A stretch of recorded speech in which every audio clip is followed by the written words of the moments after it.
Thanks very much, Marina, and welcome to all of you. It's great to see so many of you here this evening for this event, which is, as you know, discussion with Andrew Keane, author of The Cult of the Amateur, How Today's Internet is Killing Our Culture and Assaulting Our Economy. I'm sure you're all familiar with Andrew's arguments. Even if you haven't yet bought his book and read it, you can hardly have missed out on much of the debate that's been going on radio and TV and, of course, across the Internet about the arguments that Andrew makes and some of the reaction to them.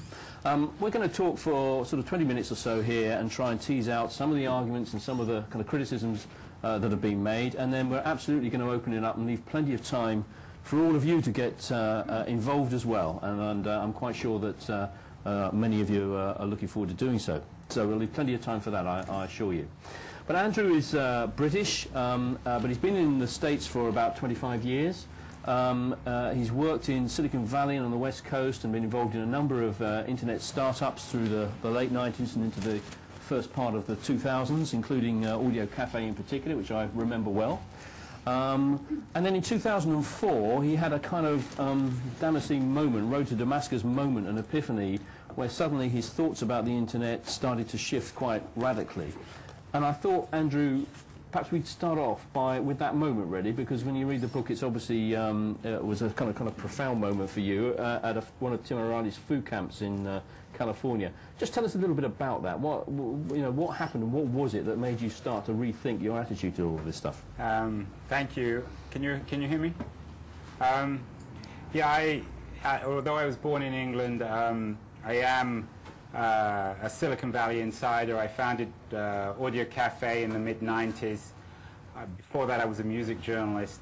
And from my point of view, the exciting thing about the internet was that it allowed the distribution of high-quality music and information digitally. So it was great for artists. It was great for professional journalists. It was great for the ecosystem. So it wasn't really a full revolutionary, at least in terms of Web 1.0. From my point of view, the internet was not culturally a revolutionary technology. It was only revolutionary in terms of the distribution of the content. I didn't want to see the content dramatically changed. I founded some companies. I've been involved in a number of startups. My real role historically is as a sales and marketing guy. So I've headed up some sales and marketing organizations of various Silicon Valley companies. So I was invited to Tim O'Reilly's Foo Camp, Foo, F-O-O, standing for Friends of O'Reilly. And this was 2004 in Sebastopol. Some of you are probably familiar with that. It's about an hour north of San Francisco in the Napa Valley. It's a beautiful place. And I think Web 2.0 was a term then. O'Reilly and his marketing group had invented it. We were on the verge of a new age in the history of the internet, and it was at this event in 2004 that I had my, I'm careful to say it, my epiphany. I'm not a very religious person. In fact, I'm rather irreligious. But at the same time, this was as close to I got as realizing that I'd been wrong all along and that I needed to change my ways. So I'm going to read just a page of this out of my book, which is this confession of the epiphany, and then I'm sure Richard will have some questions. So I was at this event. It took place over 48 hours in September 2004. Each fall, O'Reilly Media hosts an exclusive invitation-only event called FOO, Friends of O'Reilly Camp. These friends of multimillionaire founder Tim O'Reilly are not only unconventionally rich and richly unconventional, but also harbor a messianic faith in the economic and cultural benefits of technology. O'Reilly and his Silicon Valley acolytes are a mix of graying hippies, new media entrepreneurs, and technology geeks. What unites them is a shared hostility towards traditional media and entertainment. Part Woodstock, part Burning Man, and part Stanford Business School retreat. Foo Camp is where the countercultural 60s meets the free market 80s, meets the technophile 90s. Silicon Valley conferences weren't new to me. I'd even organized one myself at the tail end of the last internet boom. But Foo Camp was radically different. Its only rule was an unrule. No spectators, only participants. The camp was run on open source, Wikipedia-style participatory principles, which meant that everyone talked a lot and there was no one in charge. So there we were, 200 of us, Silicon Valley's anti-establishment establishment, collectively worth hundreds of millions of dollars, gazing at the stars from the lawn of O'Reilly Media's corporate headquarters. For 2 full days we camped together, roasted marshmallows together, and celebrated the revival of our cult together. The internet was back. And unlike the gold rush 90s, this time around our exuberance wasn't irrational. This shiny new version of the internet, what Tim O'Reilly called Web 2.0, really was going to change everything. Now that most Americans had broadband access to the internet, the dream of a fully networked, always connected society was finally going to be realized. There was only one word on every Foo camper's lips in September 2004. That word was democratization. I never realized democracy had so many possibilities, so much revolutionary potential. Media, information, content, knowledge, audience, author, all were going to be democratized by Web 2.0. The internet would democratize big media, big business, big government.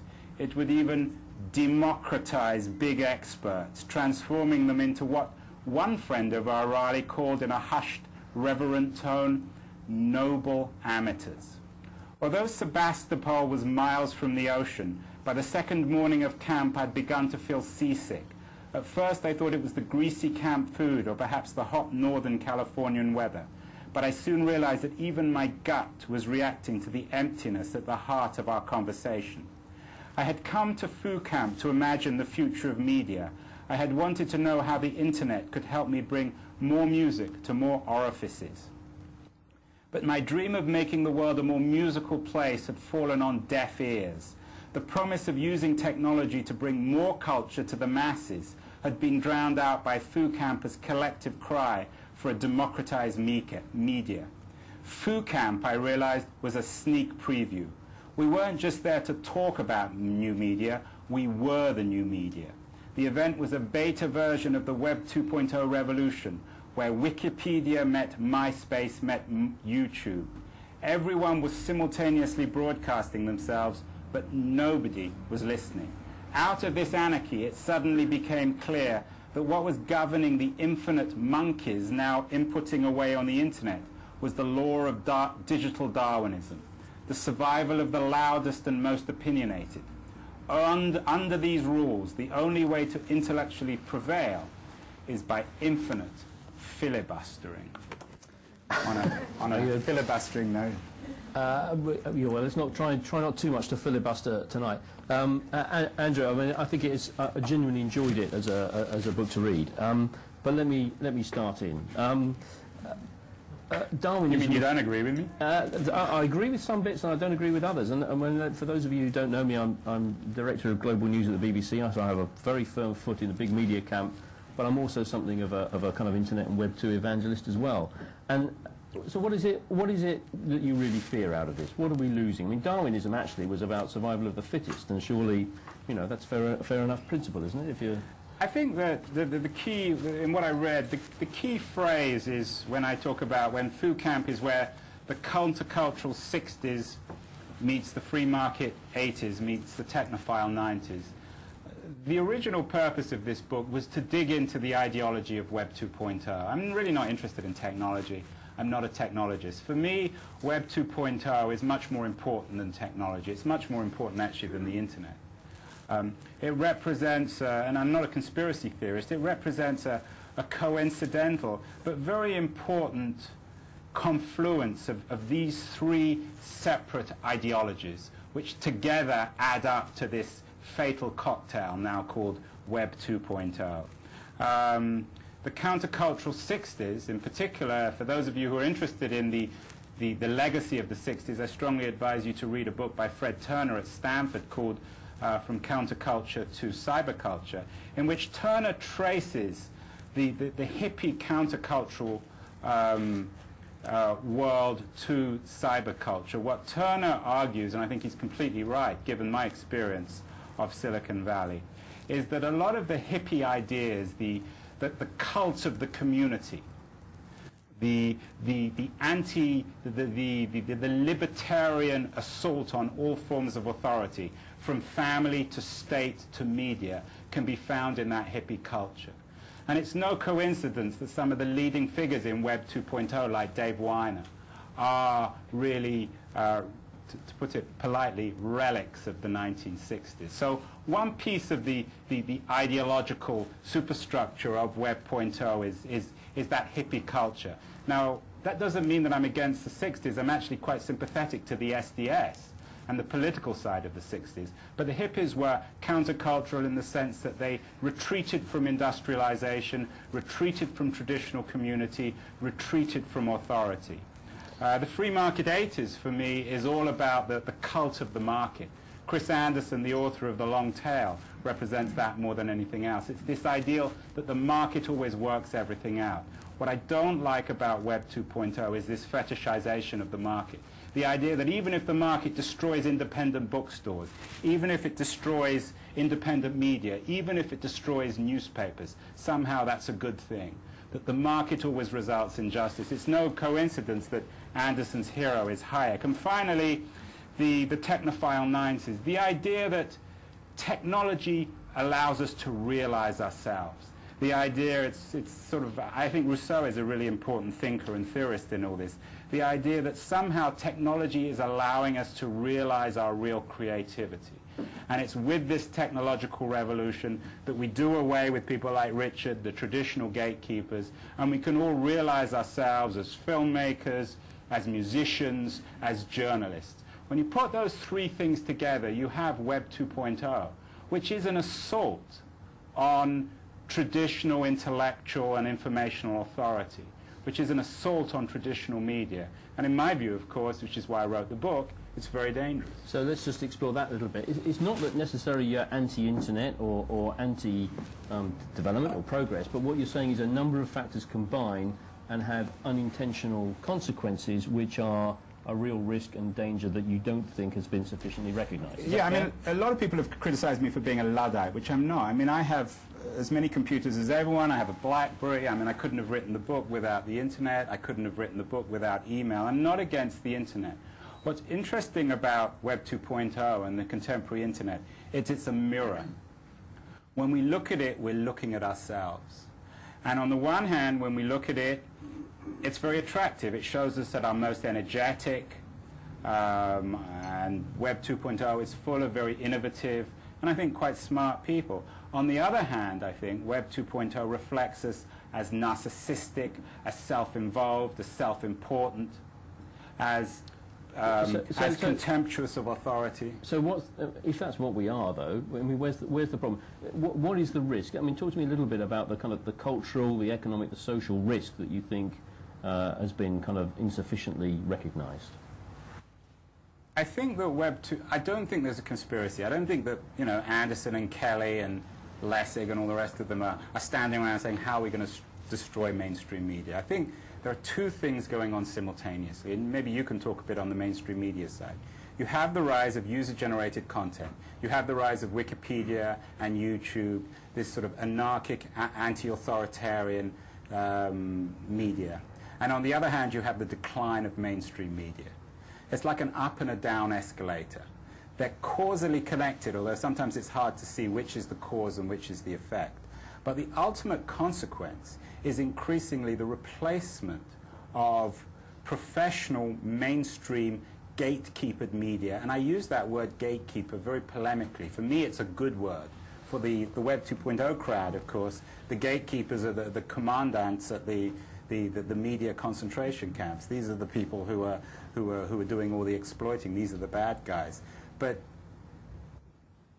the real nightmare, the real dystopia, is what happens is if mainstream media continues its demise, what happens if more and more newspapers are closing and laying off journalists as they are in America? What happens if the mainstream music business continues its catastrophic decline and all you have left is user-generated content? All you have left is the chaos of the internet. But that's one of the first areas where I think we part company, because is it really that catastrophic, and is it really that serious? I mean, you say in the book old media is facing extinction. I don't quite buy that. I know some newspapers have closed in America and there's clearly a readjustment, but most developments are additional, not substitutional. Radio didn't kill newspapers, television didn't kill radio. I don't think the internet's going to kill television, though it provides, you know, huge economic challenges, certainly. And Tower Records may go bust, but actually iTunes provides me with more choice and better value, and also supports some of the recording industry. So, you know, is it really that catastrophic?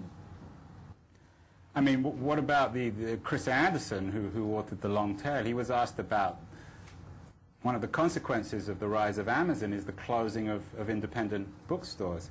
He said to the Los Angeles Times, that's the roadkill on the way to this digital nirvana, on the way to this digital future. So I agree with you. I think on the one hand, I don't think the mainstream media is on the verge of imminent collapse, although I think it's stronger here than it is in the US, and I think that the assault on mainstream media is much less evident here than there. But I think there has to be a point where you say, when do you intervene? When do we begin to control things? If this revolution results in the closing of all independent bookstores, if it results in the closing of newspapers, do you begin to see newspapers and bookstores as like museums or schools or parks as part of the public interest? I mean, it's all very well for you. You're talking from the BBC. I mean, do you need a bottom line to justify yourself? You're not a for-profit organization. Well, actually, part of what I run is, but that's a separate issue. But I mean, surely, in the end, it is at the bottom line, though, because, fine, I enjoy going to a bookshop, but in the end, if I choose to buy my books in Amazon, then I'm choosing to sacrifice the bookstore, and as long as I can still get access to books and I can still get good value from it, you know, that's just an economic shift that happens during time. And the issue with newspapers and journalism, which is what I'm concerned with, is we're trying to work out what the new economic model will be in the face of this, which is, you know, a big challenge, but it's not to say that it shouldn't happen. I don't think that's true. I think, you know, you're sophisticated and you think these things through. I mean, you're in the business. One of the things I wanted to do with this book is make people more accountable for their actions.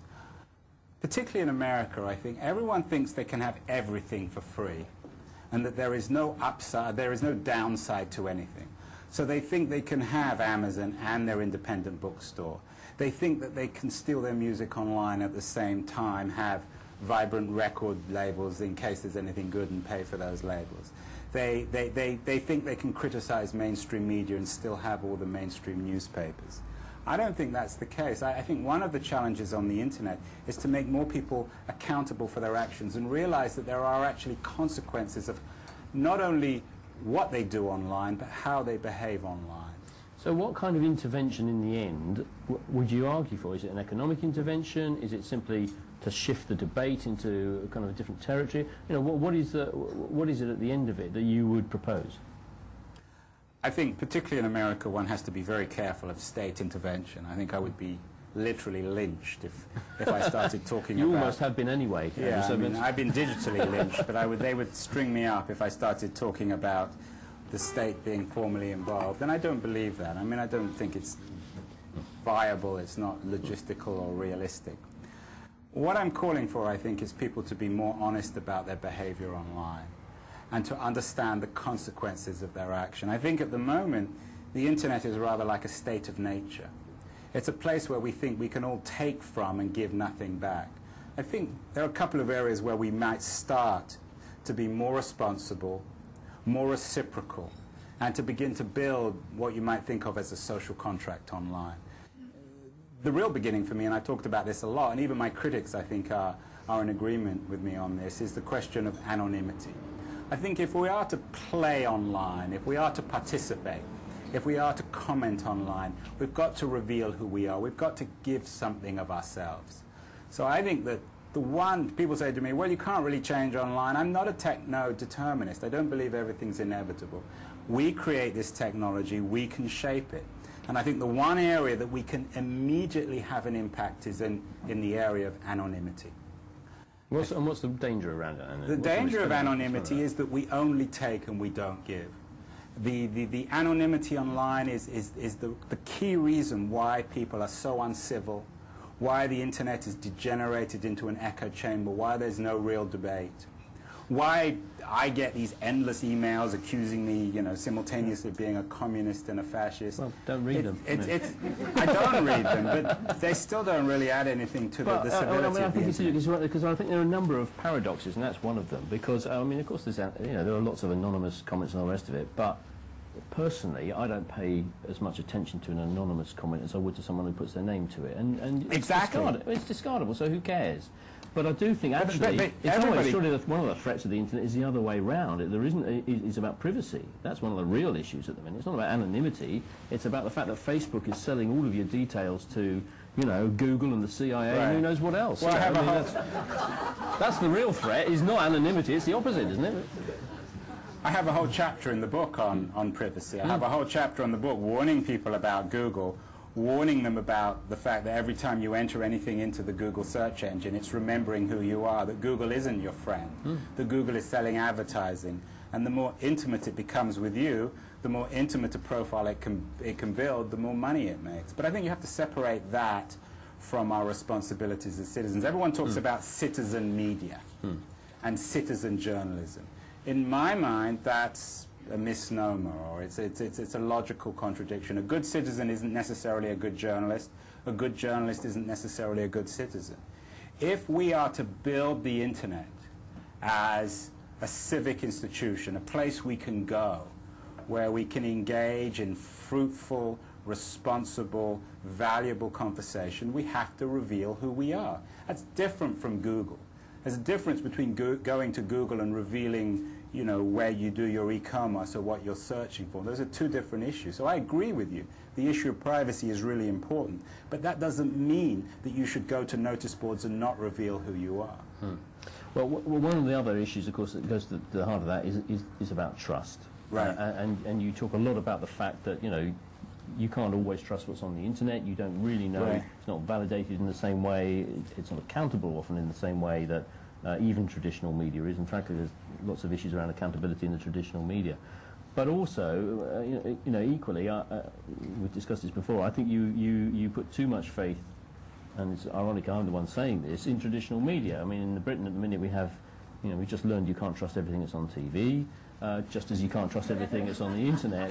So, you know, really, is this quality issue and this trust issue, is it really such a great difference between, you know, the two traditional? I think there is a massive. internet? I think there's a massive difference. Although I would confess here tonight, and I've done this in other environments. I mean, the biggest weakness in my book is idealize mainstream media. For me, mainstream media is Richard at the BBC, you know. Tough journalists reporting the truth altruistically. I still believe in you. I don't know if anybody else. That's very kind of you, thank you. I'll give you some people to write to later. Yeah. You know, I believe in the New York Times. I believe in the Guardian, and I talk about the Guardian in some detail in the book as one of the shining examples of online journalism. Having said that, I acknowledge the fact that mainstream media isn't ideal. I mean, I don't talk about The Sun. I don't talk about Fox News. I don't have a TV at home. I don't care for a lot of the popular media. I much prefer television. I much prefer the radio. I much prefer newspapers. I much prefer the radio.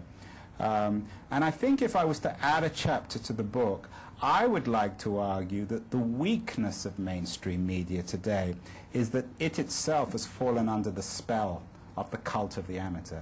So the things that I most dislike and am most contemptuous about on mainstream media are reality television, is call-in radio, is American Idol. It's the way in which mainstream media has become too apologetic, too much, if you like, a a voice piece of the crowd, bowing down to the crowd, bowing down to the populace, saying, well, we don't know any more than you guys. You tell us what we should be saying. You tell us what the great music is. You tell us what shows we should be putting on. I mean, the real issue to me, I think, is that it's a crisis of confidence in mainstream media amongst mainstream journalists. They need to be more arrogant. They need to remind people that they are seasoned professionals in the way in which doctors or lawyers or chefs do. I mean, why apologize to the public? I see that more and more. The idea that we don't know any more than you, so you should be telling us what we should be reporting. If that's the case, if that's really true, then all of you should just resign. Well, see, let's just have the blogosphere. I see it exactly the other way around, really, because I think actually one of the problems, and I speak as somebody who spent 20+ years in the BBC, is actually that there isn't enough humility, there isn't enough transparency, and yes, we do have expertise and skill, but we're not going to have the credit that may be conferred on that if we behave arrogantly and if we say we know best. We have to be much more open to. But give me an example. Give me concrete examples of where mainstream media, in your view, has really screwed up. Give a BBC example of where it's been arrogant, where it required more humility. Well, all right, I'll give you the obvious example, because I was in the middle of it, is the Hutton crisis. Now, that's still a very toxic and divisive issue. Personally, I think we got a lot of things right, but where we went wrong and why it became a crisis was because Andrew Gilligan was sloppy, and he was sloppy probably. Are you here, Andrew? No? Okay. Probably because there was a touch of arrogance there, and the Today programme was overly defensive, probably because there was a touch of arrogance there. And arrogance meaning we know more than you. Yes, we know more than you, and we don't. It doesn't matter if we haven't dotted every I and crossed every T with the Today programme, so who cares, kind of thing. Now, actually, the story was right, but in my view. Others would argue with it, but I think the story was right, but we went wrong because we tripped up on arrogance, which covered a degree of sloppiness, which let the government and other critics come in, and the whole thing kicked off. So, I mean, I think one of my lessons from that is to be very clear about your values, and one of them is, you have skills and you have expertise and you're there to do a job, but don't let that place you above your audience. But doesn't expertise require a degree of arrogance? If you're a professional journalist, if you're a professional editor, if you run BBC News like you're the guy who has to make the call that you're going to report on Iraq versus the latest reality show. Why does that have to be done arrogant? What's that got to do with arrogance? I agree, but it's not arrogance. You've got to make the call. So you're saying it's a question of attitude? I think it's a question of professionalism. Right. But I don't think that's necessarily the same as arrogance. But ultimately, a guy like you, who is a professional, who runs a large news organisation, you're the one who has to make a call on what is reported and what isn't. Yeah. You're a gatekeeper, and you can do a professional job. You have to. But the point is this: you have to have a reason for making that call on that judgment. Right.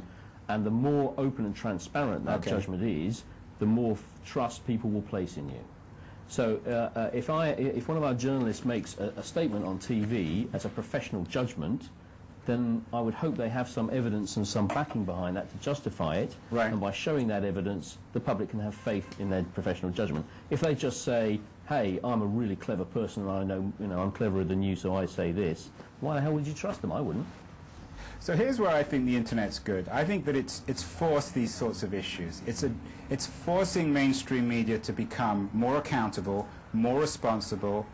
I wouldn't necessarily say more humble, because I don't like the idea of humility. I think it's generally forced. This is okay. I can tell it. But this is another of those paradoxes, because on the one hand, I agree with that. I think the internet is absolutely forcing mainstream media to be more accountable, more transparent, and I think that's a thoroughly good thing, and I think it will drive up quality. And yet, of course, your argument, and this is one of the things I agree about, is that, of course, many parts of the internet and many of the blogs and so on are the least transparent and the least accountable of anything in the public space. And that's the point. Everyone can criticize the BBC. There's so much in the public eye. So it's like the New York Times. I always think the New York Times in America is treated like a parent. There's a Freudian analysis here. And everyone is so disappointed on the left and the right when they discover when they grow up that this parent is capable of human emotions, that it's capable of making mistakes, that of 1,000 or 2,000 employees, one of them tends to be corrupt or self-interested or incompetent. But the truth is that for every Jason Blair or for every for every, what's her name, the Judy Miller at the New York Times, there are so many professional journalists. And the truth on the internet is no one's evaluating it. No one is calling the fact that some of the leading blogs are actually anonymously authored. No one's addressing the fact that many of the leading blogs are actually secretly subsidized or sponsored by corporations. So no one's looking at this other media. But aren't you generalizing from, you know, some poor examples? Because, you know, and let's get into the issue of talent. I mean, you talk a lot about talent as being, and the scarcity of talent as being one of the crucial issues.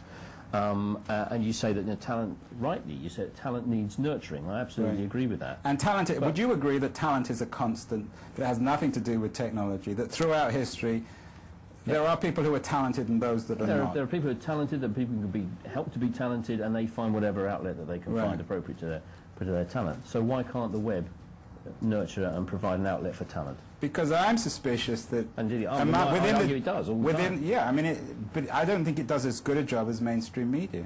So unpack that a bit, why not? Well, I think that the real value of mainstream media is that it's made up of gatekeepers, A&R people, publishers, literary agents, whose job is to find talented people, potentially people who are capable of writing decent books, making decent music, and to find that talent and to polish it and distribute it commercially. So let me finish with Web. The problem with Web 2.0 is it's assumed that the market can somehow do that. If you do away with the ecosystem, if you get rid of the gatekeepers, if you do away with the talent scouts and the publishers and the agents, somehow the talented will naturally rise to the top.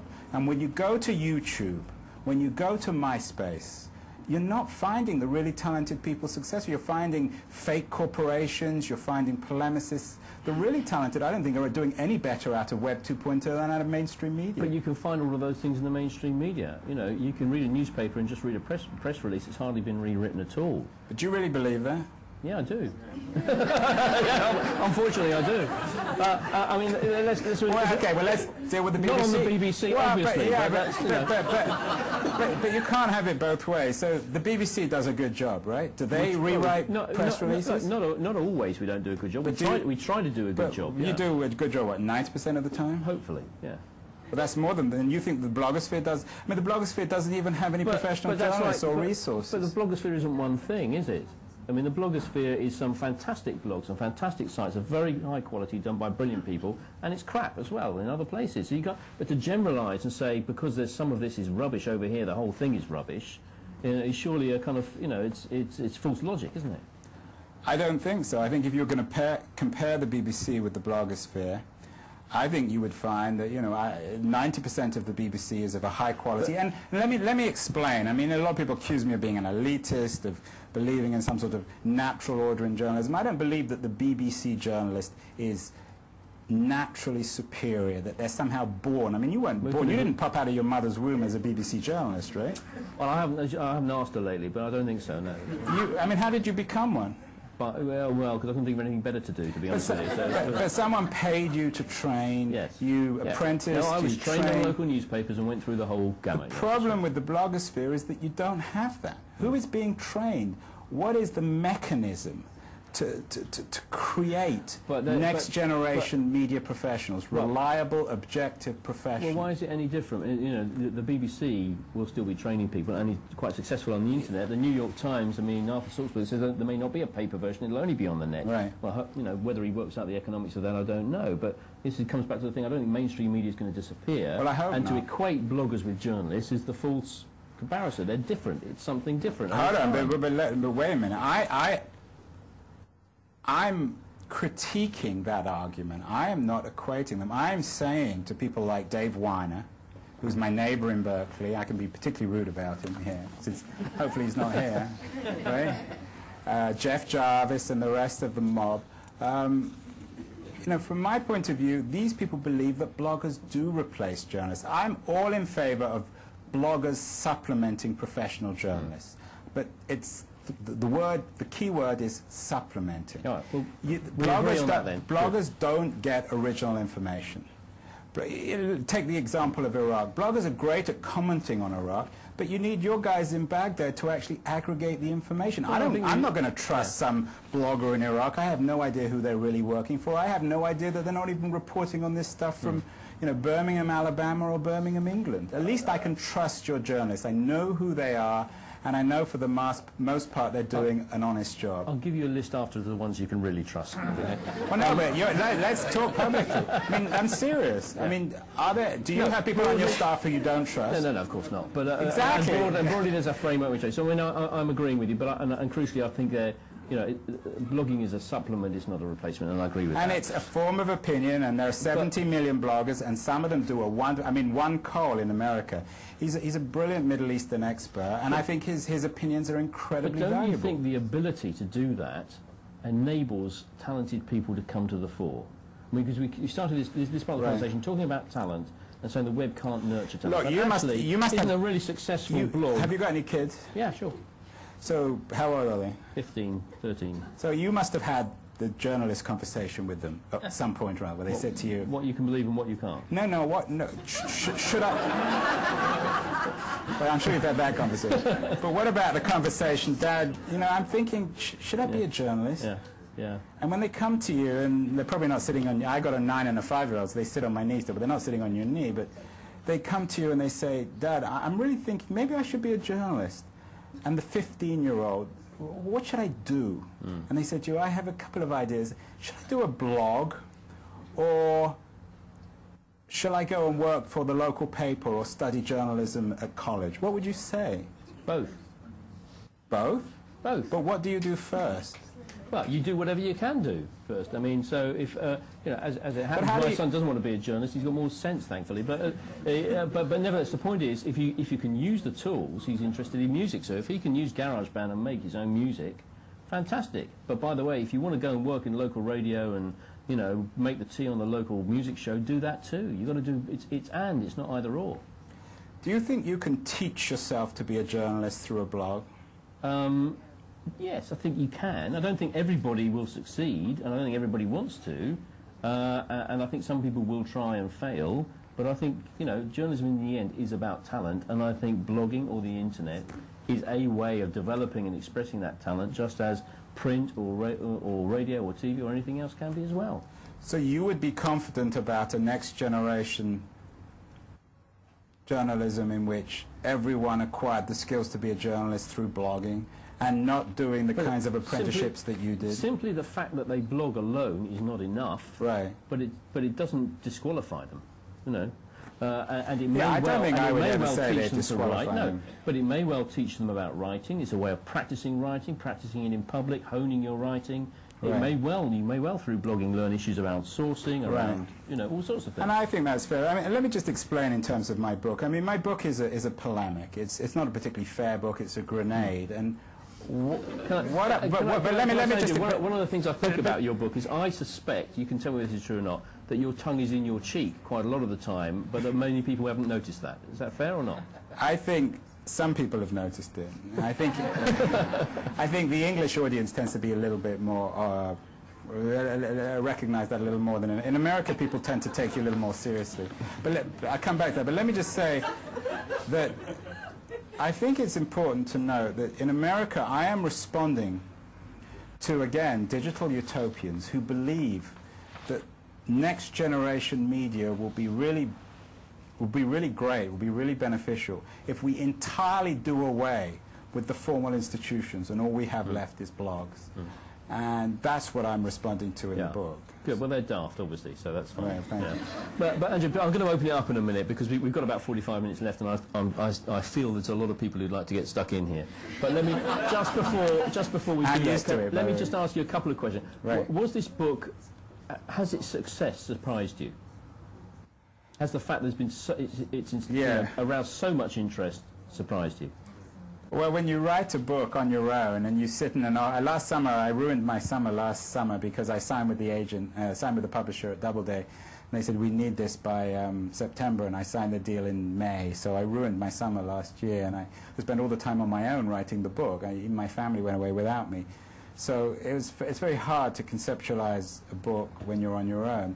I think what's really surprised me what's thrilled me more than surprised me is the response overseas. I wrote the book for an American audience because my experience is all American.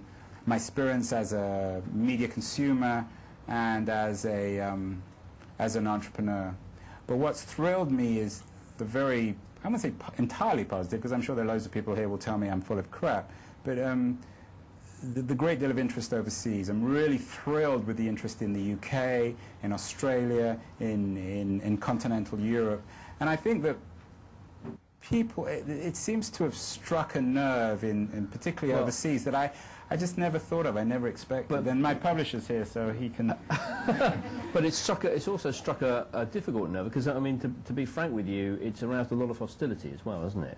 I mean, I find it quite interesting. You know, I believe in freedom of speech and freedom of expression, and we can have debates and we can disagree, and that's great.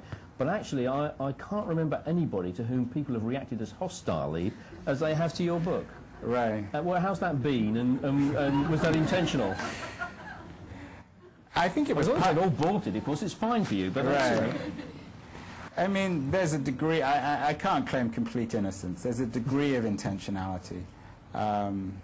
Now, again, using the example of Dave Weiner, I stuck a picture of him on my wall, and when I was writing the book, metaphorically, of course. But what surprised me again was I knew who I was writing against. I knew I was writing against Dave Weiner, Jeff Jarvis, Chris Anderson, Tim O'Reilly, and the rest of the crowd. I didn't really understand who I was writing in favor of. I thought I knew I believed in what I was saying. And have you found them yet? I have found them, and I hope there are some of them here. We'll find out in a moment. We'll pretend otherwise. But the kind of people who have responded very positively to the book, in particular, are, I mean, I think traditional media journalists, people, editors, fact-checkers, every time I do a TV interview, for example, the cameraman comes up to me after and says, "Oh, wow, finally someone's saying this. We've believed this for years." You know, you can't just pick up a camcorder and be a TV cameraman. But teachers in particular. Teachers are on the front line. I mean, it's all very well for us. It looks here, everyone is media sophisticated. We can all distinguish between Wikipedia and the New York Times. We all know the difference between YouTube and Hollywood. But kids don't. And what really concerns me, and I wrote this to some extent as a parent, is what really concerns me is that this new generation of kids are much less media literate. They're much less able to read this and watch this stuff skeptically. So the YouTube generation, I fear, are really going to be much less successful in reading through media, in reading critically. And it's teachers on the front line. And I've been thrilled. I was in Chicago a couple of weeks ago. Some guy stood up in the audience and said, "Yeah, I'm totally in your camp. You know, I teach a college class, and all these kids showed up on the first day, and none of them acknowledged to actually even reading a newspaper, let alone a subscribing." And then another high school teacher who said they're teaching classes in media literacy. To me, that's the key issue in all this, media literacy. I mean, all media is biased. I mean, look, you've acknowledged implicitly that the BBC is biased, right? I mean... No comment. There's no such thing as a purely objective journalism. There's no such thing as objective truth in journalism. Every newspaper, every media organisation... If we get stuck into that, we'll be here all evening. Right, but every media organisation decides what should and shouldn't be in. But the fact is, they all have editors. What I want to encourage with kids is that degree of media literacy that's able to distinguish between the subjectivism of the BBC or the New York Times and or the Guardian and the corruptive subjectivity of the blogosphere. Right. So well, media literacy for me is everything. Well, that's a good point on which to rest, because I completely agree with that. But let's open it up now. Who'd like to begin? Great forest of hands. I think you were first. The mic will make its way to you when we get there. Yeah, can you just say who you are? My name is Ben Harris. I'm an interested citizen. Okay, fine. Oh, what? Interested citizen. Okay, great. Not a citizen journalist. I'm not a new media zealot, and I indeed agree with some of the concerns you have about the new media, and in many ways, in terms of you seem to be talking about dumbing down, which I do have a concern about myself. But so I sit here and I've listened to your comments, and whether tongue in cheek or not, you do sit there with a certain, shall we say, sort of liberal sensibility, the idea that that your own assumptions are right and that the assumptions of others may be wrong, and without wanting What's to... liberal about that? What do you mean by that? Well, I'll go on and explain. No, but explain it. What do you mean? I shall do, don't worry. Without wanting to be a postmodernist. You sound like one, though. Well, I do. I'll go on and explain why not. The issue seems to be... Briefly, you talk about The Guardian being, for example, an archetype of appropriate journalistic standards. Broadly, I agree. I'm a reader. You talk about Fox Media being dreadful. Now, you have your own assumptions. Your assumptions are liberal, mine are as well. But I'm reading the Campbell Diaries at the moment. I say that for no other reason, perhaps, than I ought to make an admission that I am a new Labour ideologue. And perhaps that's a dreadful thing, and I should apologise for that. But what one is struck by time and time again is the idea that the traditional media is interested in the frivolities, the idea that Gordon Brown, Tony Blair, John Prescott are going to Brussels in different jets, rather than what's going on with the negotiations. People were interested in Peter Mandelson and home loans rather than they are about Sure Start or tax credits. The things you accuse the new media of, it seems to me, are the same things that you yourselves as the old media are guilty of. Hold on, wait, but let me just say, I'm not old media. I'm not a professional journalist. You hold the old media up as a standard to stand up to. But I am new media.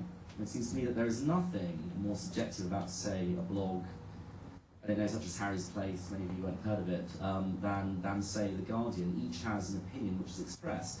The reason that The Guardian or a BBC journalist is listened to is because they have a position of authority. Now, a lot of people who are... We'll get to the question. Well, the question then is that a lot of people who run comments positions in newsletters and so forth are immensely subjective. And I wonder what you would say to the criticism that actually the old media is subjective as the new media is, and indeed the old media promotes frivolity in the way that new media does. And if that is the case, perhaps the radical democratisation supposedly offered by the new media, in the absence of anything else, is not a bad thing. Well, let me just again talk about it in the American context, because I'm much more familiar with American media. And I don't think, for example, the New York Times is frivolous. I mean, in fact, my criticism of the New York Times isn't frivolous enough. I mean, it's a little too serious, a little too straight-laced. But there's a profound difference, say, between the New York Times coverage of, say, the Iraq War, which isn't ideal, which I accept is full of, which one can criticize. I mean, again, the Judy Miller example is a prime case. Or the Washington Post and its coverage of say, the Walter Reed medical scandal with the blogosphere. I mean, the fact is that the question is not whether or not the blogosphere and mainstream media is more or less able. It's a question of resources. The blogosphere is still yet to break a massive story. I mean, the best example of the stories that the blogosphere has broken in the US is the Duke lacrosse story, which I think is legitimate, and I think does make the argument that it has some value. But when it comes to the really big stories, the blogosphere doesn't have the resources. It doesn't have the journalists. I mean, well, why don't you just talk, but I'm it? just curious, just so everybody can understand, just in a minute, describe your infrastructure, the reporters you have at your resource. How many professional reporters do you have? Probably about 400, 50 Foreign Bureau, you know, a dozen stations in the UK. So, yeah, big resource, yes, absolutely. And how does the blogosphere compete in that sense? How many professional... But this is the fallacy again. It's not trying to compete. It's not the same thing. So, I mean but this is what this guy's saying. Yeah, but you know, blogs are the comment piece in the centre pages of a newspaper. Yeah, but he's not eyewitness reporting from a heavily resourced. But he's saying that professional journalists are just as trite, that they focus on the sensationalist story, and then they're no better than the blogosphere. Right? I mean, that's what you're saying, right? That was what I was saying in part, but specifically in terms of commentary. Just briefly, I went hog it. Okay. Specifically in terms of commentary, the issue, it seems to me, is that Polly Toynbee in The Guardian is no different to somebody writing a blog. There is no difference there at all. And actually a more democratic approach to these things, the ability to question people who write commentary in massive newspapers is a good thing. Well, what do you think about that? Well, I mean, I agree up to a point. The only thing I would say is that Polly Toynbee has a track record built up over many years and a degree of expertise which people can make a judgment about. some, I mean, the Huffington Post is quite a good example about whether, it's simply a newspaper on the internet, to be honest with you, whether it will grow talent in the same way, which is what I was trying to get at about the nurturing talent issue. Let's get to some. Can I just respond to that? Because I think it's a really interesting point. We've got dozens of people. But I just want to respond. I mean, a few weeks ago, Frank Rich wrote an absolutely withering commentary on the Bush presidency in the New York Times. And I don't know if I wrote about it, but I certainly thought it at the time, is that there is no one on the blogosphere who would be capable in 1,500 words of essentially decimating the presidency in the way he did. Don't agree and with I think you're wrong. I mean, ultimately, I would prefer... I don't think anyone... I think Polly Toynbee is brilliant. I don't think there's anyone... Tell me a blogger who's better than Polly Toynbee, who summarizes 1,500 words. We haven't got time. We haven't got time. It's really... Let's get to some more questions. Over here first, and then we'll come to some more here. I just want to know Get brief as you can. Lots of people want to get in. What's the reason behind you keep saying the blogosphere. Why do you think of the blogosphere as a place? I mean, why do you think of it as a group of people? I mean, it has no structure. I mean, there's a Fox News expert came on recently and said, I went to the blogosphere. That's the most absurd thing. You can't think of the blogosphere as an entity. Why do you think of it as that? Well, I don't know what you mean. You mean it's not a... Well, I mean, you mean it's a virtual blogger. place? I write for the popular blog, and I don't consider myself part of a greater... A blog is a platform, not a... Yeah, here's how I define a blog versus something else. A blog is something that's unedited. So some professional journalists actually do write blogs. In my view... the blog I write for is actually edited. We have... So why is it a blog? I mean, it's just a word then. It's meaningless. Well, this is the thing that I think is powerful about blogs, is that they set some sort of standard for... I mean, so I went to msnbc.com recently, and the article did not have the name of the author, it did not have the date of the article. Yet, the most popular blogs you'll find, the most respected blogs, have actually higher standards than some mainstream media offerings online. But here's an example. I mean, the blog, the word is very problematic. Huffington Post calls itself a blog. Arianna Huffington raised several $1 million. It's a startup online magazine. A blog to me is someone sitting on their own who is not having their work edited. If you're being paid for your work, if the work is edited, then it's professional journalism. Now, whether it's online or offline really isn't the issue. I'm not against the internet. What I'm against is unedited work that's often published anonymously. Now, whether you want to call that the blogosphere or something else, I don't really care. I mean, do you put your name by it? Does someone pay you? Yeah. Someone pays you? Mm. I wouldn't call that a blog either. I wouldn't call that a blog. Okay. You're a training professional. Actually, we'll come down here first. Yep. You'll wait for the microphone. Yep. I'll try and get to everybody so we can keep it reasonably tight. He's a Democrat as opposed to me. My name is Magda Walter, and I'm a former journalist and media consultant now, so I have different perspectives on it. I generally agree with your argument. I'd like to make a comment. Is that all right? Sure. Rather than ask a question. As long as it's not going to be long. Okay. I'll really get sort of a composite. First one is I generally agree with a lot of, I haven't read your book, with what you said. I'd like to respond specifically to the Polly Toynbee argument, because I also train journalists around the world. And one of the things we explain to places where the media are less free than they are in our Anglo-Saxon world, which is what we're focusing in probably good point. too big a focus we have here. We're sort of Anglo-centric here in what we're talking about, is that there's a need to separate opinion from reporting. And we explain that there are parts of newspapers that are devoted to opinion, while others are reported to reporting the mere facts. And you would not believe how many places in the world don't get that. So that's about the Polly Toynbee thing. The other bit is the Anglo-Saxon bias. And again, a point about the developing world, the non-Anglo-Saxon world, non-European world, is that in a lot of places, this is sort of countering some of the arguments you make, the net is the only place where you can publish journalism. And you can, in Armenia, you can't do investigative journalism, a real investigative national piece, unless you put it on the web. Yeah, I think that's a good one. Okay. Can I just say something else? Is that you're right, and people have said to me, well, what about Iran? What about China? And my book is really a cultural critique of America more than anything else. I completely agree. Blogging in China, blogging in Iran is a completely different situation. And who am I to say that people shouldn't be blogging there? I respect those people massively. They're taking real risks. Okay. Yep. My name is Patrick Hayes from the Battle of Ideas Festival. Firstly, Andrew, I really agree with this point about the crisis of confidence of journalists. I actually think that's the core of the problem here, the fact that journalists aren't actually confident enough to stand up for their profession and actually to be elitist and to say actually what we produce is actually better than the content on an average blog. So I completely agree with that. I think there is It's all right as long as they're right, yeah. There is an issue with news editors, especially kind of using Web 2.0 or using the websites in general to kind of measure the amount of hits certain stories get, and they're saying, oh yeah, this one got twice as many hits as this international relations story, we want more of those please, and to kind of fetishize what people want rather than what they need to know, and again that kind of betrays that lack of confidence. So I think we're at agreement there. My concern though is your kind of slightly authoritarian instinct to want to really to want to force people to kind of to declare themselves on the web, to get rid of the right to be anonymous, because I actually think that's quite important, to just debate ideas and to explore things without necessarily having to always...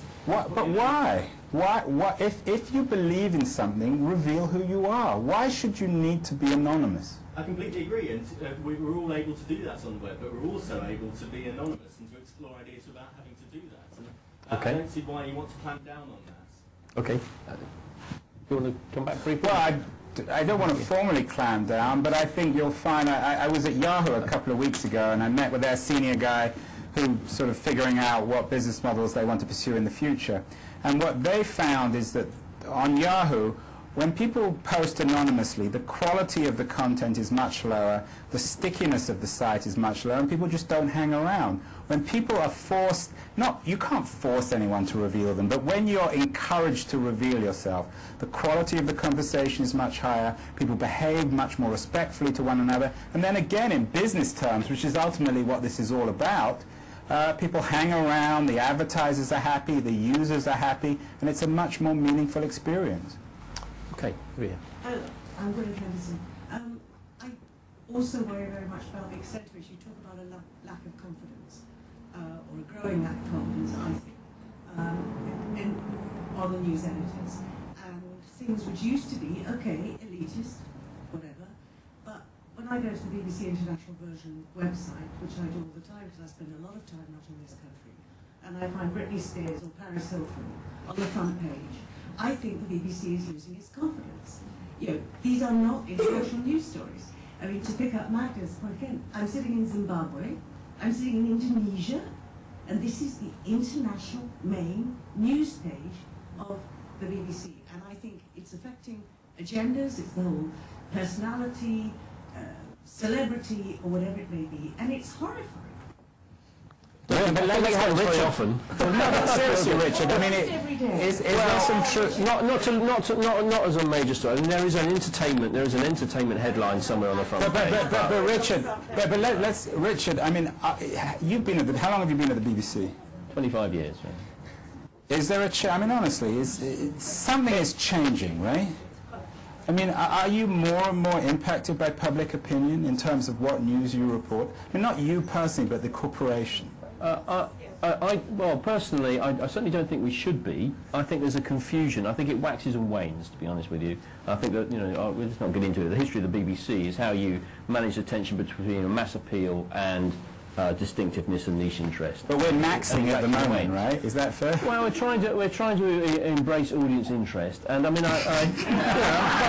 because in the UK, and we'll talk about it internationally separately. I'll be very brief because there's more interesting things to talk about. In the UK, everybody pays for the BBC, and everybody needs to get something back from it.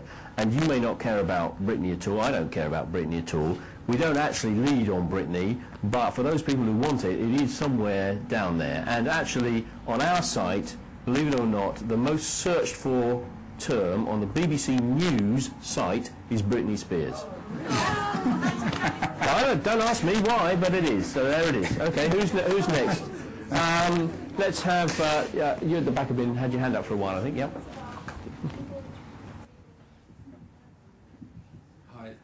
My name is Jack Thurston, and I want to say that I think you present a bit of a straw man there by comparing the blogosphere with a potential new form of journalism. But the point I'd like to make is drawing on some experience that I've had that reveals how mainstream journalists and mainstream newspapers have lost the ability to run serious investigations that take a lot of time and a lot of expertise and a lot of methodological approach to a subject, and that gap has been filled by a kind of combination of the journalists that are still kind of hanging on to this tradition, and increasingly by people online who are expert database programmers or bloggers in some cases. I run a network of researchers and online activists called farmsubsidy.org, where we use freedom of information laws across the European Union to get lists of where all the common agricultural money goes, and then we publish it online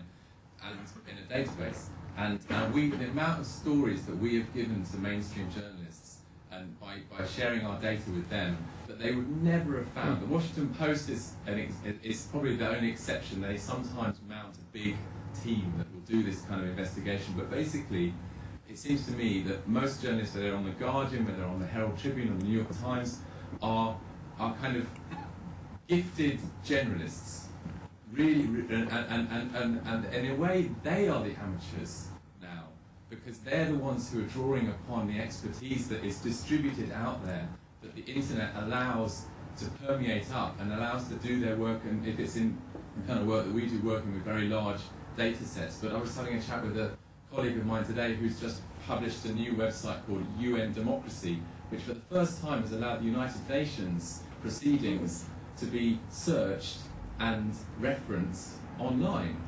And nobody knows about it, because he says, I'm a programmer, I don't do press launches and drinks parties, and it's not been given a push. Someone will give it a push very quickly. So there is quality out there. There's massive quality out there, and it's journalists that are drawing on that in ways that people don't acknowledge. And let me just ask you one question. I think what you're saying is completely fair. Is this a full-time job? It's 1 day a week. And how are you subsidising it? How am I subsidising it? From other work that I do and some grant funding from a foundation which pays for our program. Right, well, I mean, I think, I'm not sure if you disprove my argument, but I mean, I respect what you're doing, and I think you're right. And I hope that mainstream journalists will actually pay attention to it. Personally, I think it's one of the exciting things about the internet. It's I agree. Absolutely that, something like that, and that kind of expertise and the functionality of the web can be used to better inform journalism and to drive up quality. In a sense, it's an extension of what journalists have always done. You go to a news story, you interview an expert, Actually, what the web allows you to do is exactly the same thing, but in far more depth and in far greater quality. On the other hand, I think that's a great thing. But there is one problem with what you're doing, and not the subject, which I'm very sympathetic to. But the problem is, if you do pursue these single interest issues, then the mainstream media is on a hiding to nothing. You obviously strongly believe in what you're doing. So every time mainstream media takes your story, they're doing a good thing, and every time they don't, they're the villain. So they can only really lose. I don't see. Well, you obviously don't, because you believe in your stuff. Right. That's not the way it works. People are cutting out.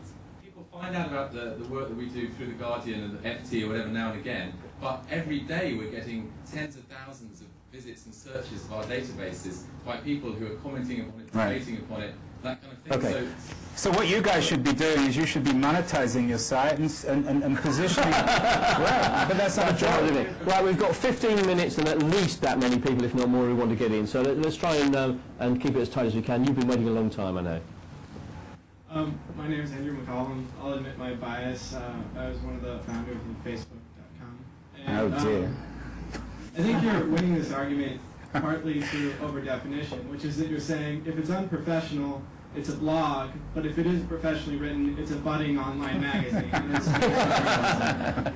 I think that's an unfair characterization. But if you are making the claim that talent is constant and mainstream journalism is on the decline, well then maybe just the water hasn't sloshed all onto the internet yet. Maybe soon all the talent will move on the internet, and these internet-based media forms will actually be the new media. Maybe it's just taking time for all the mainstream journalists to get online. Well, I mean, I think you make a fair point, but in all seriousness, one of the things that my book addresses in some detail are the business models online. My concern is that the sort of the cult of free media, that you can't blame the internet, but our generation has sort of seducing everyone with results in the fact that no one is willing to put up with advertising, no one's willing to pay for content, so they won't pay either for physical or for digital versions. And unless there's a way for, whether it's professional journalists or professional researchers, to be paid, the quality of the work online is going to be of a lower standard. So that's what particularly concerns me. Really briefly come back and then we'll get on to some others. Yeah, sorry, come back briefly, sorry. Well, then it seems like you should be arguing for a new advertising model or a new revenue model. What does that mean? I mean, what does that mean, arguing for a new advertising model? There aren't any. Either you pay for advertising or you don't. Either you watch the advertising or you skip it. I mean, I can't argue for it. Obviously, I want journalists to be paid. What I most object to with Web 2.0 is the idea that somehow it's virtuous to give away your work. I think that we should all, and it seems to me that most people here are probably professional journalists one way or the other, or want to be professional journalists.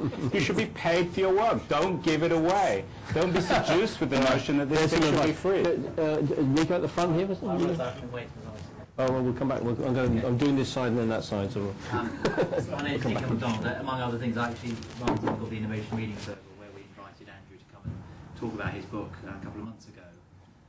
So, I mean, my concern about this is that this is a debate which hangs itself on the internet and Web 2.0, and actually it's a bigger debate, and I think it's a debate about the end of big ideas in modern societies, which is really a sort of end of the 20th century thing. And the fallout of that has had various impacts. One is that people, I think, are less serious about news because they don't think it's possible to change the world anymore. And I don't mean it necessarily in big ways, but if you don't think that people can make a difference in the world, you will not be as concerned about understanding and knowing about what's going on in the world. Hence, news media are taken less seriously.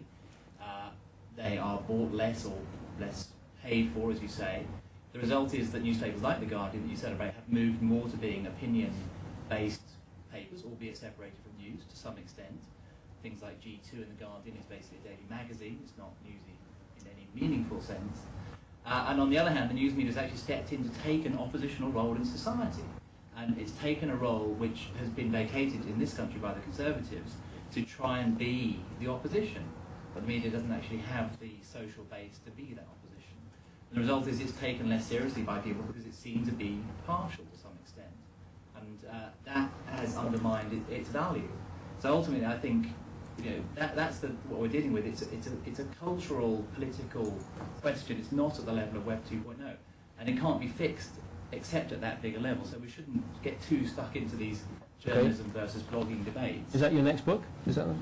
I mean, but I think Nico's points are really important. I mean, I'd be interested in your response. I mean, are people? I mean, you're on the front lines there. So people treating? Is Nico right? You think?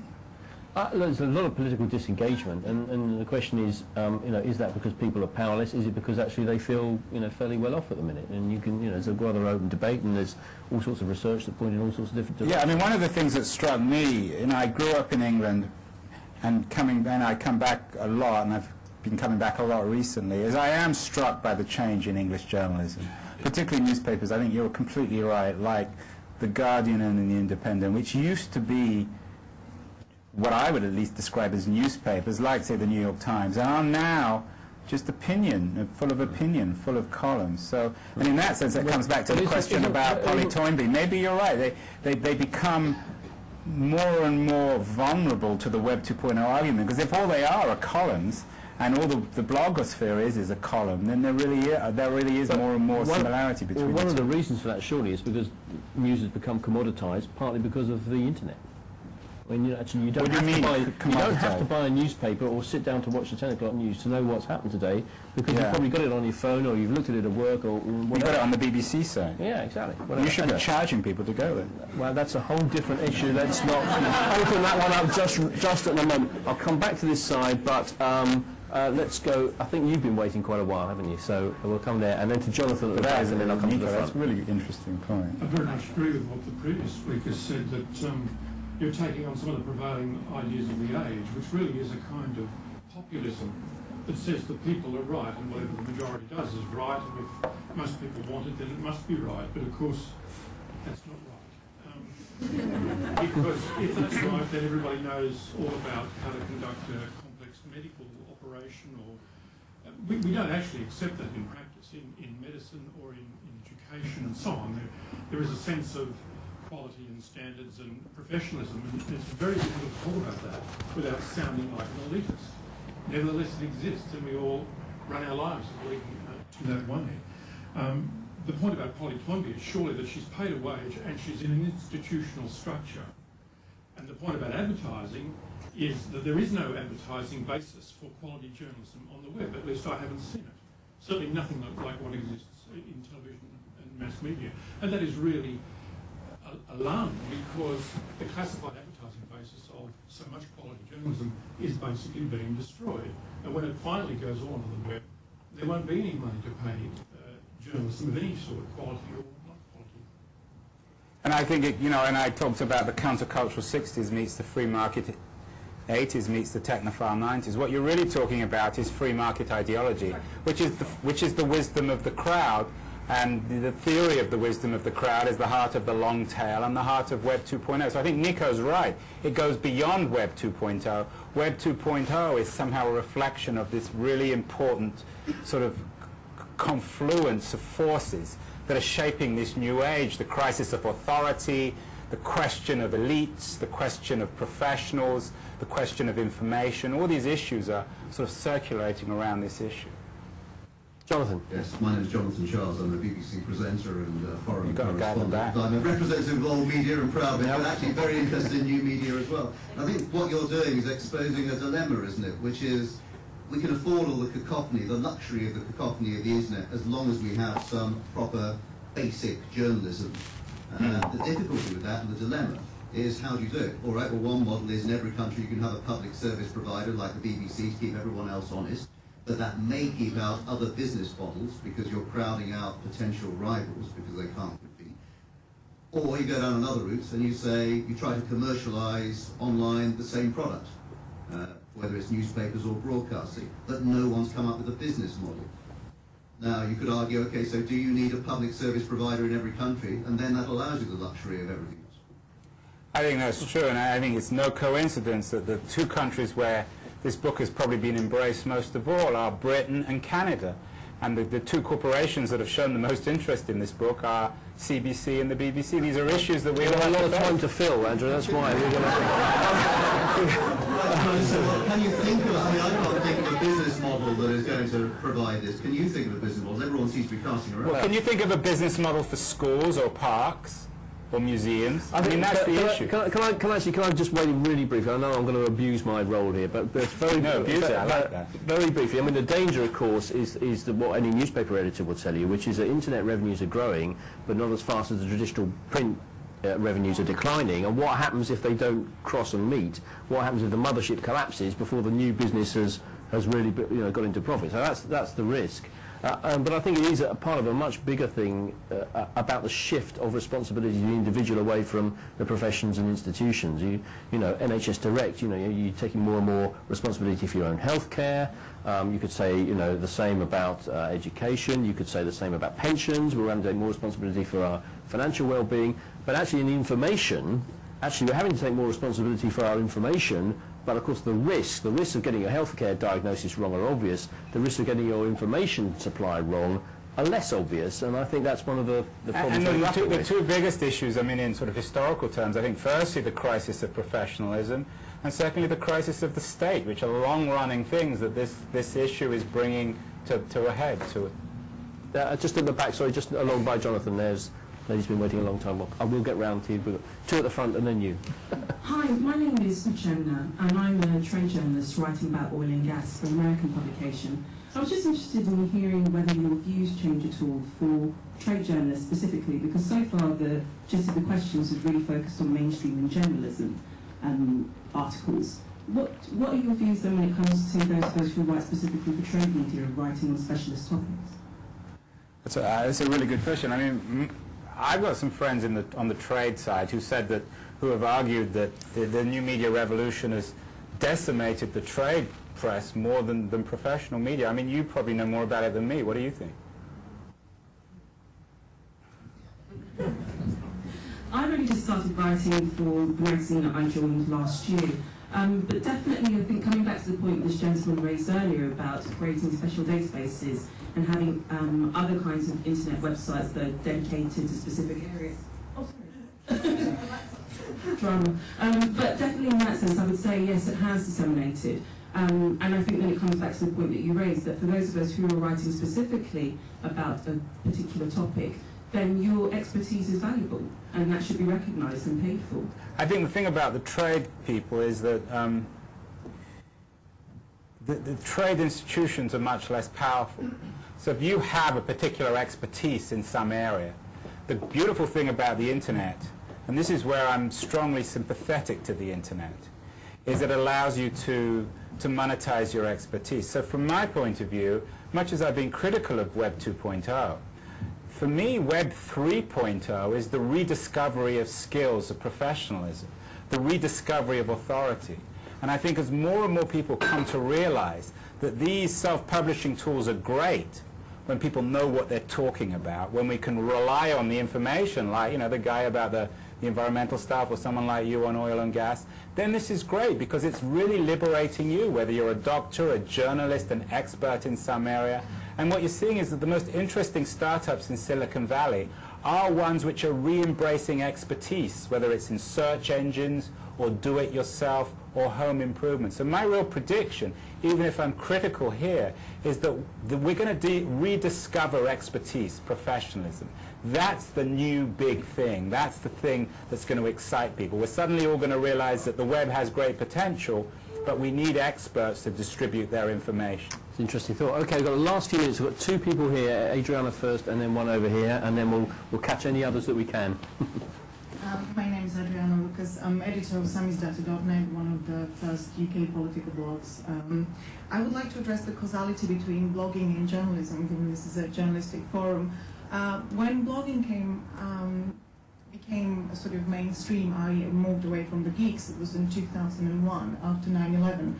And the reason was that the mainstream media was not providing coverage that people could stomach. And indeed, it was the Insta Pundit was one of the early ones, and his tagline was blogging beats shouting at TV.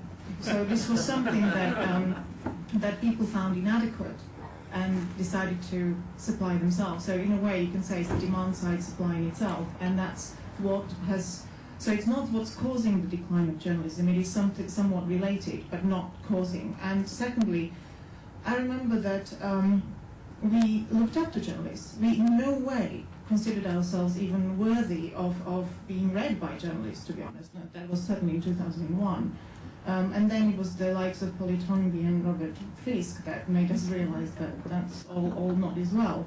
And then, but you know what you're saying really annoys me on so many levels. It's so... Oh, we finally got there, okay. Let me just say, you are comparing Instapundit, this idiot, Glenn Reynolds. No, this, wait, let me bring this up. You are comparing this idiot libertarian, this guy who, I don't know if any of you know him, he's this right-wing libertarian ex-law professor, this self-opinionated moron. Let me finish. You are comparing him. Wait, no. Thank you, Mr. Foucault. You're comparing him with Robert Fisk and Polly Toynbee. no, not really. Well, you just said that. You just said that. You're just saying that, you know, Glenn Reynolds woke us up. The only thing Glenn Reynolds could wake you up to. Glenn Reynolds was actually... What did he teach you? What did Glenn Reynolds teach you? He taught me how to look for sources. He taught me how to link to sources. He taught me that you can generate content and you can actually show sources that correct the media. But all Glenn Reynolds is interested in is showing up professional journalists to undermine authority, to show why mainstream media is some sort of liberal that's plot. a feature, not a bug. That was the thing, because the authority... But what is it talking? But you brought up Polly Toynbee and Robert Fisk, two, I would say, my two great heroes in journalism. What have they done wrong? We just parted company again then. Just very briefly, you brought them up. Tell me what they do wrong. I'll read people who fixed them, who blog about them. I mean, there's tons. It's basically, that was the early entertainment value in the blogosphere. Fisking. Okay. Anyway. Well, I want to try and catch a couple of other people in. So just finish my point. I know it's not about political blogging and journalism, but that was about the origins. The causality doesn't work necessarily the way you described it. Secondly, it's about the ecosystem, and I think web is a much better ecosystem for polishing talent than the mainstream media. There's no ecosystem in the blog. It's flattened. Give me an example of the ecosystem. What? I believe, in my experience, web... Well, give me an example of the ecosystem. Give me an example of someone who works... But you're not making any sense. Who represents the ecosystem in the blogosphere? I'm talking about editors, I'm talking about talent scouts. The mainstream media ecosystem polishes and cherry not just talent. How? If I have an agent and I have a publisher, how does that polish my talent? Well, I can give the example of myself. I went to an agent in New York with a really bad idea, very confused idea. He looked at me and said, well, I can't sell this, but if you shape it this way, then I can sell it. So I said, fine, you're the expert. He said, wait, let me finish. He sold it to Doubleday, and then I got to the editors, and I had this peculiar idea. They said, write it this way, and look what's happened. I mean, these people know what they're doing. Yes. Okay. Look at Graham Reynolds. Let's take this bit. I actually think the internet can burnish talent as well. I'm furious with your comparison of Graham Reynolds and Robert Fisk. This is absurd. We'll note that and move on, because I want to give just 2 or 3 other people a chance to come in before we have to break up very shortly. So, Lloyd Davis, I blog at perfectpath.co.uk. My question for you, Andrew, really is very simple. It's what do you want? Because I've heard lots about what you don't want. I've heard that you don't like community, you don't like liberty, you don't like Dave Weiner, you don't like... I never said I don't like liberty. You did. You said that you accused a sort of libertarian assault on... But there's a difference between liberty and libertarianism, right? You understand that? Yeah, absolutely, I understand that. But there's a big difference. I see that you don't like people criticising things. You don't like anonymity. Well, I'm critical of things. I don't mind it as long as I agree with what they're saying. Yeah. What's the proposition? What's the intervention? What do you want? Here's what I want. Okay, that's a fair question. Here's what I want. I want a viable information business. I mean, let's talk about journalism rather than entertainment, because a lot of the book deals with entertainment. But on the journalism information side, I want an information industry, an information economy that reports news objectively, that is able to employ full-time, like Richard, several hundred professional journalists who for the most part are reliable and are able to distribute their information, whether it's on the internet or in analog form, I don't care, to the population, and that they're trusted and respected. And then that information gets... I don't have a problem with it being disseminated on the blogosphere, as long as you have that backbone. That's what I want. That's what I want to protect. That's what I fear is going away. Okay. Now we're over time, but I want to just pick up 3 last questions. I'm sorry. He's very authoritarian, isn't he? I am, yes. Well, you tried running BBC journalists. Anyway, so we're going to have one here, one at the back there, and you in there, and I'm afraid that's going to be all we've got time for. But just questions, and we'll pick the 3 up and answer them in one. Okay, okay. Valerie Toot, ex-BBC World Service from Hungary.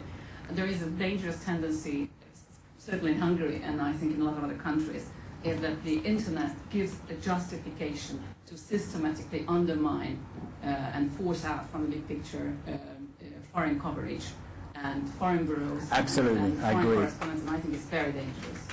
Yeah, and I completely agree. And again, let's be clear about causality. You can't blame the internet. It's not as if the internet is closing foreign bureaus, but the reality in America is, as the internet is growing in popularity, so as YouTube has been bought by Google for $1.65 billion, so most of the provincial newspapers have closed their foreign bureaus. Those are connected.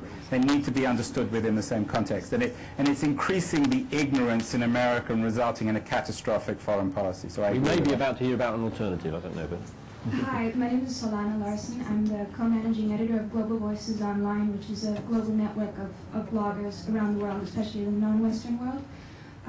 I wonder if you've tried to apply your argument in any sense to countries where media isn't very well established and where free press isn't established and where the internet, and especially blogging, is a human rights issue and the source maybe where here we're very worried how the internet might destroy old traditional forms of media, I think we're more worried about what might be destroyed than what might, you know, come in the future. But if you thought, you know, places where there maybe isn't so much a good tradition to destroy, what might this kind of activity mean in terms of building up something new? Yeah, I did a debate last night with Charlie Ledbetter at York University, and he brought a lot of this stuff up. I mean, I haven't given it that much thought, because they said my book tends to be more of a kind of sociocultural critique of America in particular and of the West generally. But I think you're onto something. I think that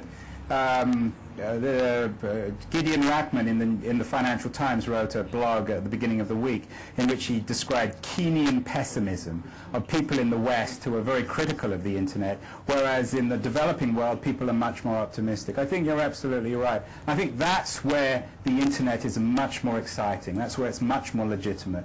And that's where I'm much more sympathetic. So you're absolutely right. And that's where I hope someone's going to write some really interesting. I think that Ledbetter's book should cover this in some detail. It should be really interesting. All right, that's a good positive note. But the last question to Ewan Semple over there.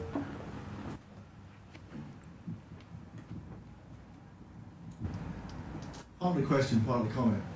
You banged on at length about authority, and towards the end there was the comment about expertise. I became slightly more optimistic about your views, in the sense that for me is the essence of what the internet does. It distributes the ability to confer authority. Lots of micro decisions made by people who you build up a network of people you trust, and increasingly you have a reliable network to lead you to the stuff that's worthwhile, which many of us have begun to trust at least as much, if not more, than the narrow channels that allow you to get on television via the medium of advertising or whatever else. With all due humility, you did mention your own ability to have a book published, and sort of praise the standards that actually exercised. And personally, I'm feeling slightly regretful that I've ended up paying to feed a troll. What do you mean? Well, you know the process of trolling on the internet. No. You deliberately take a view that's antagonistic to wind up online discussion groups. It feels like that's what you're doing to the rest of it. Well, no, because firstly, this book wasn't written for bloggers, because they don't buy books. I'm not sure how... Come a light on the last No, I'm serious. I don't think bloggers buy books. It's only bought it's an my extreme book. generalisation, Andrew, isn't it? Have they? Well, I buy them and I blog. Oh, you do? The point is, are you deliberately provocative for its own sake, as opposed to trying to make a serious critique? Is that's a... Absolutely not. I mean, what do you want? I mean, have I shown myself to be unserious? No, but I think that... No, I mean, I think we've talked about some very important structural issues that this subject brings to the surface, which I think are profoundly important and troubling. Well, I mean, just to wind it up, I agree. As I said before, there are elements of the book I just don't agree with. I think the debate that we're having, and indeed that we've had tonight, is a really valuable one and an important one, whether you agree with elements of it or not. I suppose the final question there from you and really, though, is the extent to which it's a polemic, because polemics sell and are deliberately controversial and incite people, and actually could you have had the same impact without it being quite as provocative? I think that does address an important and interesting issue, and I think, yeah, I mean, I'm not interested in writing a book that doesn't sell. I'm not interested in writing a book that's ignored. You're as interested in impact as many of the other things we criticised tonight, in that sense. I don't see any point in writing a book that... I mean, I had a choice with this book. I could have written a very boring either-or book, or I could have written a polemic. I think the other thing that's important to bear in mind, though, is that all the books written in favour of the internet are themselves polemics. Books like The Long Tail are just as polemical, just as ideological, but they're dressed up in commonsensical language. So a lot of people have said to me, they don't agree with everything I've said, but there is a need to write this kind of book, a book which pushes back, a book which challenges so many of these rather ill-thought-out pieties of the Web 2.0, whatever term you want to use. And I wanted to write a book that had an impact, that got people thinking. And I wanted to write to that. I mean, nothing pleases me more than when you say, well, I don't agree with everything you're saying, but I agree with some of it. And it's worth writing because it's worth discussing. Yeah. So I think that this is a subject that needs to be discussed, needs to be thought out. I mean, I think Nico's point is a really good one. These are issues that aren't going to go away. This is the beginning of this debate about elites and authority and credibility and information. And if you want to be a sort of if you want to join the Web 2.0 crowd and self-congratulate yourself about democratization, fine. But if you want to address the issues thoughtfully and seriously, then these are the issues that need to be thought through. Okay, well, I think we've had a really good discussion tonight, and please join me in thanking everybody.